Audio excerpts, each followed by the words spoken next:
Well, I'm back for another video. If this is your first time watching this, this giant piece of metal behind me is a 1950 Caterpillar D4 that I rescued from the woods a while back, and I've been trying to get it running again to put it to work on my property, but it's got a lot of problems. So in the last video, we got the engine cracked open, we got the camshaft pulled out, we figured out why the engine wasn't spinning all the way, and in this video now we're going to finish taking the engine apart and then going to go over and try to derustify that cam a little bit and see if we can salvage anything from that thing. You know, I was kind of thinking about the cam the other day, and I was getting a little bit worried because if you actually saw the previous video when I pulled it out, yeah, I mean, obviously the camshaft was rusted, but we don't know if it's bad yet or not. But the thing that was bothering me is the actual bearing surface was rusted, which means we might be finding something like that on the crank and the rod bearing surfaces, which is going to be bad news, very expensive bad news. But yeah, I guess that's enough worrying for 1 week. Let's go ahead and get to it here. All right, well, before I start wrenching, there is a couple upgrades I made to the shop here. The first is I kind of feng shuied up this area here, put these shelves in. I was getting really sick of tripping over this stuff. So now I got a lot more space, and it's some nice shelves too. These might just go back to my house when I'm done with them. Cost about 300 bucks in lumber, but they're nice and solid. Over here I went ahead and popped this thing up on some furniture dollies so I can rotate it around and roll it out and spray on it, clean it. So that's nice. Probably is going to tip over if I push it too fast, but you know, now that I'm thinking about it, to get this crank out, I'm going to have to pull the flywheel off, which is still on there. I guess I'll burn that bridge when we get to it. And then, oh, and the one other thing I'm forgetting to do here is I got to take this rod off. This is just the perfect height where if I trip and fall on it, it's going to go right through the old rib cage. So I got to take that off right now, and then I'll head over and start working on that cam. You're going to have to ignore the pink lights. I got some strawberries coming in here and some basil. So there's really not a good place to grab this gear to press it on. It's nothing much underneath. I already bent, I think, this collar that bolts to the block. So I'll either have to bend that back or get a new one. Probably get a new one when I get a new cam. But yeah, let's go ahead and crank on this a little bit and see if we can get it off or if it just shatters. I got the old safety glasses on, so it should be fine.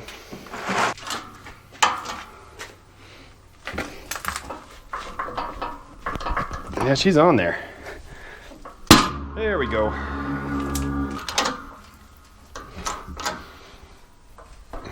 Yeah, she's still in there.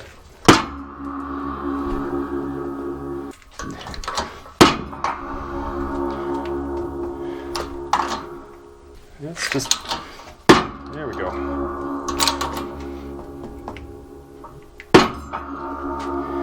She's a fighter. You may have noticed in that video that this gear did not want to come off that camshaft very easily. That's one of the harder things I've had to press off this size. There's no way that Caterpillar suggested Polar would have worked either, because I used about all 12 tons of that press to get this thing off.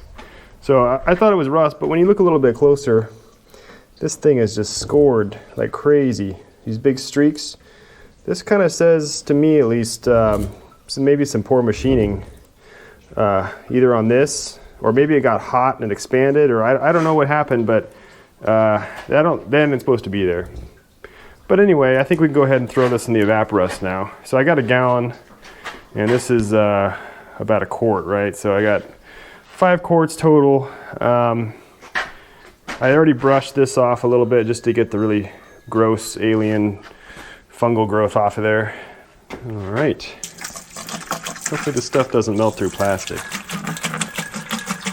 Is that bubbling? Should that be bubbling? That's probably a good sign, right? Bubbling? Maybe giving off some fumes that I don't want to be breathing, but I guess we'll see. It says it's safe. Harbor Freight wouldn't lie to me, right? Well, just to keep track of things, I did get some punches here, but they ended up being a little bit smaller than I thought, but I think these will still work. All right. Are these staked on? What is going on here?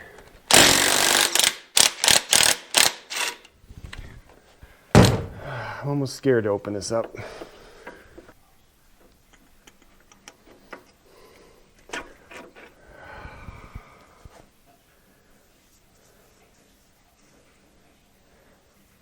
This bearing's pretty toasted, but it's not rusted. Hey, that feels pretty nice. All right.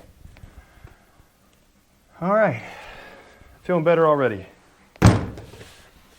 What should we do next? Pull a piston out? Now, you might see a lot of pros use wood to knock out a piston, but I prefer PVC because I had some right here and I didn't want to go outside. So hopefully this thing isn't stuck. I mean, we've been turning the engine. Give it a couple taps here. It's moving. I'm a little bit worried because those rods are so rusted. I don't want them to scrape the cylinder walls at all. So it's kind of a difficult process. The rings aren't frozen.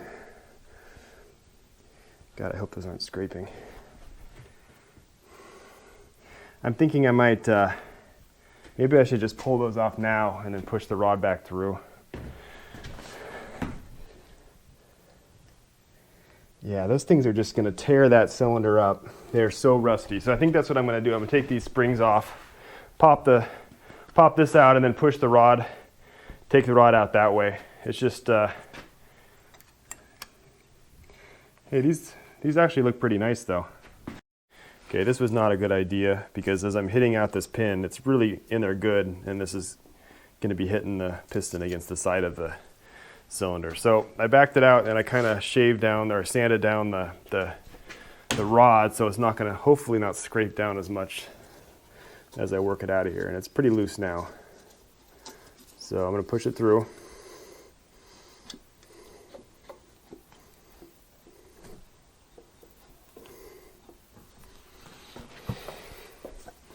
The contrast between the piston and the rod is pretty interesting.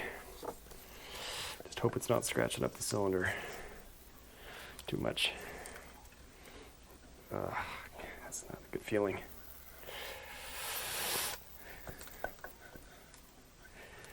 Yeah, let me show you what I'm talking about. I don't want this surface scratching. Look at this. Hopefully you can see that, but that's not something you want scratching in the cylinder. And, well, yeah, it's not too bad. We're going to probably clean that out, and we'll see how bad it is in there. Switching back over to cell phone mode so I can get a close-up without it being blurry. This piston looks really good. Look at that. It's there's hardly any carbon on it. This is all I did was I wiped it down with a rag. There is barely any buildup on this thing. I've never rebuilt a diesel before, so I don't know if this is normal, but this looks, to me, it looks really good. These rings look really good. The grooves in the rings all look really good.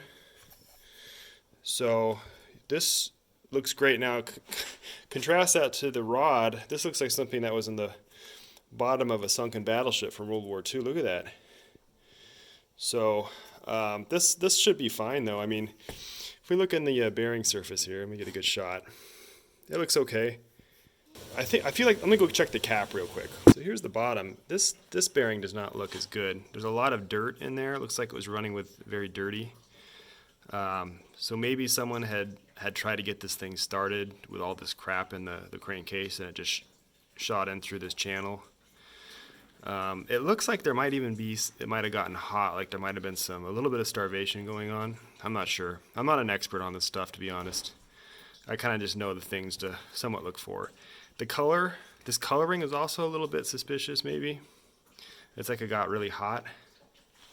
Because this is off the same rod here, and there's a clear difference between how that looks. So I'm not quite sure what this is about. Okay, over here looking at the crank bearing. This doesn't look too good. It looks a little worn. There's definitely this channel in the middle. This is the oil channel, so you kind of expect that. I don't feel any really bad stuff, but there is, there is grooves kind of working their way down there.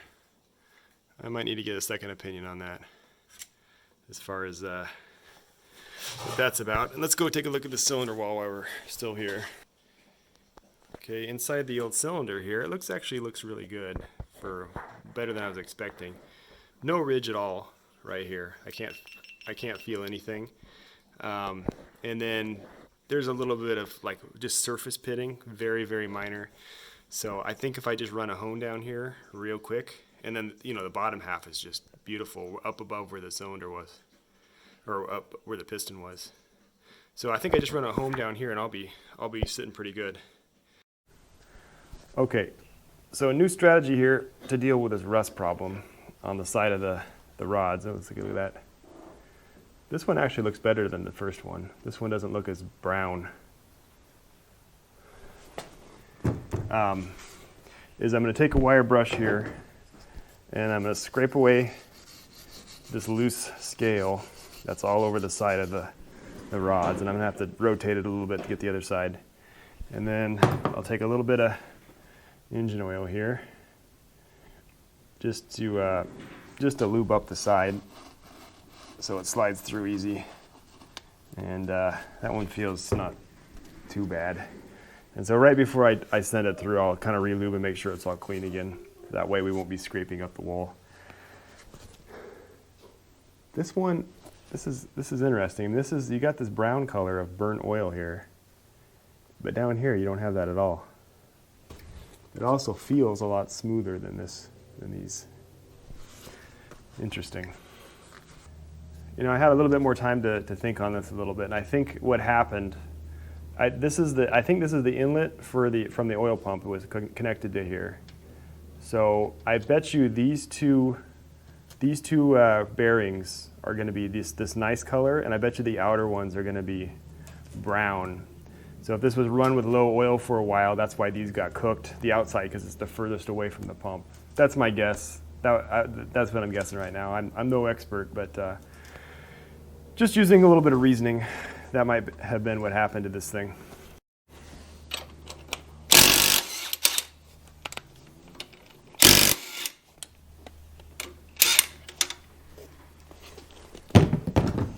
So let's see how this one looks. Yeah, it looks pretty good. No brown. It hasn't been getting hot. Let's try the bottom one.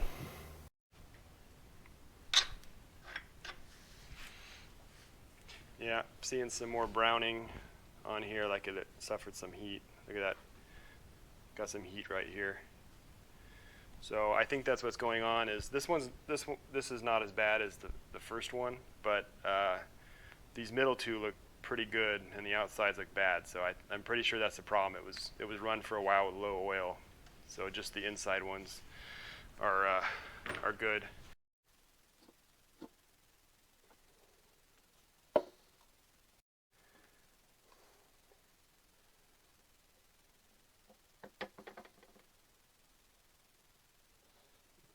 Look at that rod. I bet you this is the rustiest part on this entire tractor is inside of the engine.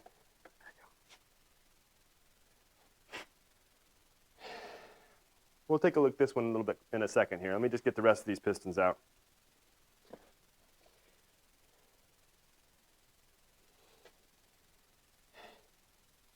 Yeah, I think that might just be oil. These pistons look really good. Look at all that. Look at all that flake.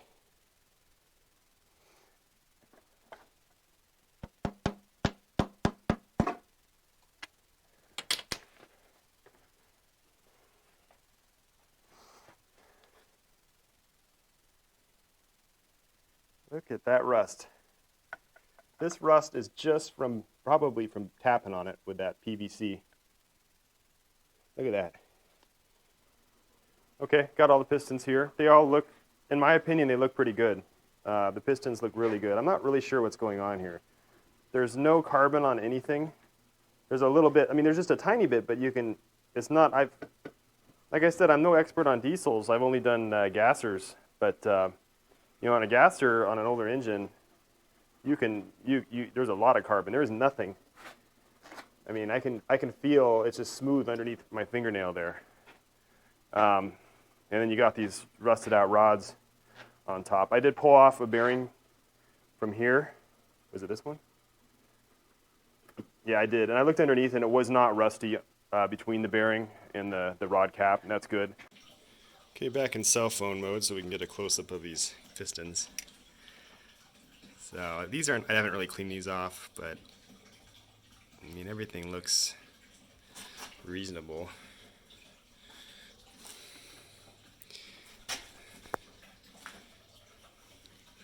That's not a scratch, that's a dog hair, by the way. And yeah, of course the rods. And then the inside of the bearings. Ooh, that's a good angle there. Pretty thrashed. It looks like to me that there was a bunch of dirt in the oil and it just got in there. Alright, I got my little setup here. I got a little test plug on the bottom since I couldn't find a cap. I guess Home Depot doesn't carry large diameter PVC anymore. So I'm going to go ahead and drop this bad boy in. Should fit if I measured it right. Alright, here's the cam gear. I'm going to go ahead and hit this with some brake clean to get all this stuff off, and then I'll spray some oil on it, some penetrating oil, and then we'll put it through the wire wheel and look at it. But I'm going to go ahead and take this this stuff, which is pretty gross, and I'm going to pour it in the cam soaking chamber here. All right, so the cam is in here. We'll see if we have enough to fill it up. Oh, that came out fast.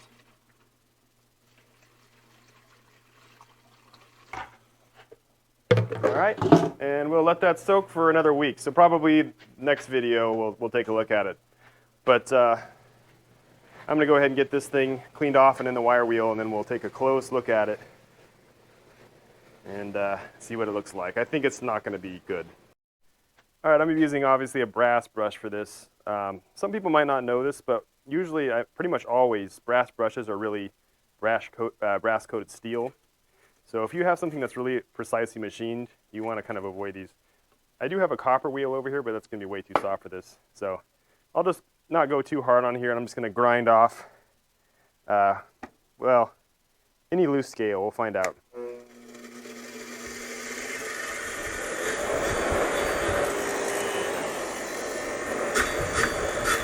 I'll just show the cam real quick. I only brushed on this thing for about 30 seconds before.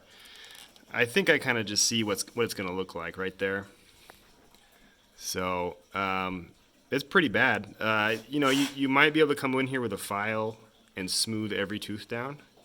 Might be an option. If I can't find a replacement gear, that might be what I have to do, but I really don't want to use this gear again. So that's that, and we'll check next week on the actual cam. It's in there soaking. All right, guys, well, I think I'm going to leave it there for this week. By the way, my finger's working again. I can actually bolt and type with it. So that's good. So really there's like 4 things I'm not sure about yet. There's the cam gear. Well, actually, I'm kind of sure about some stuff. So the cam gear, I think that's just going to be junk. I'm going to start looking for one. The cam is still soaking. We'll look at that next week. But that's most likely, I'm at least going to take it to a shop to see if they can fix it.